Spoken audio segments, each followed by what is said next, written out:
Okay guys, hari ni KNCDT nak custom meter EFI ni. Okay, KNCDT akan convert meter digital dengan berkelajuan GPS. Okay, meter KNCDT custom ni ikut kelajuan GPS. Okay, kawan-kawan suka GPS kan, jadi KNCDT akan custom meter ni jadi meter GPS.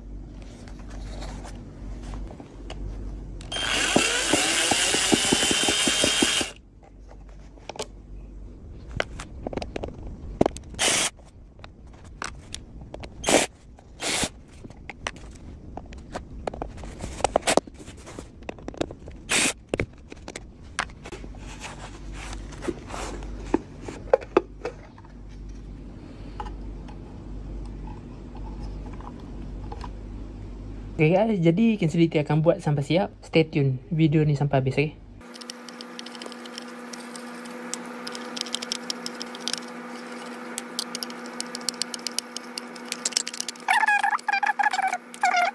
nanti ni KNCDT akan letak carbon fiber, stiker carbon fiber. Okay, bagi cantik untuk kawan-kawan.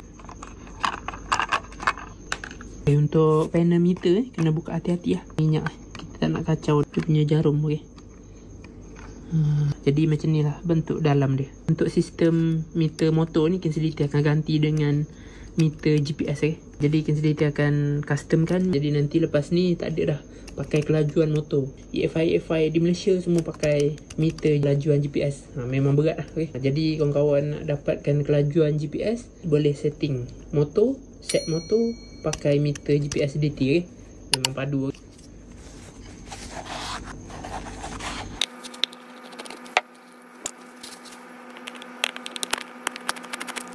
Yang ni KNCDT cabut, nanti tak perlu pasang dekat sini.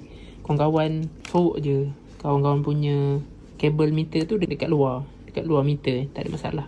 Cabut sekali dia punya tu apa tu, kabel meter tu. Okay, cabut. Tinggal kelongsong dia je, tinggal dia punya yang plastik tu je. Okay, kabel besi tu cabut. Nanti kalau tak cabut dia berpusing nanti.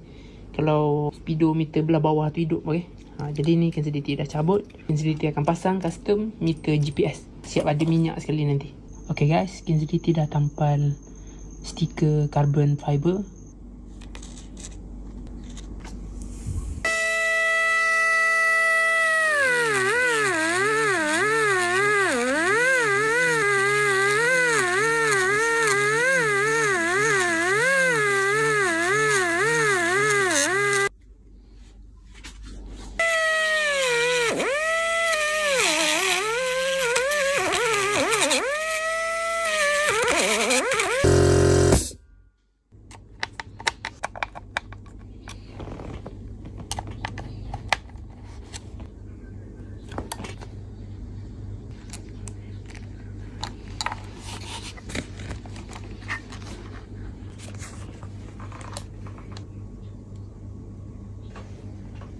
Okay guys, jadi meter digital GPS CDT dah siap. Okay, siapa yang nak order meter kelajuan GPS, kawan-kawan boleh order. Okay, untuk motor yang KNCDT boleh buat untuk EFI. Okay, EFI High Power, EFI Dream, EFI Class 1, SYME Bonus 110, MR3, Chris 100, Modernas Dynamic 120, MR1 dan lain-lain motor. Kalau yang tak sebut tu nanti boleh request. Kalau KNCDT boleh buat, KNCDT tolong buatkan. Okay, kelebihan pakai meter digital GPS CDT ni, kelajuan dia GPS. Bukan kelajuan meter biasa, dia kelajuan GPS.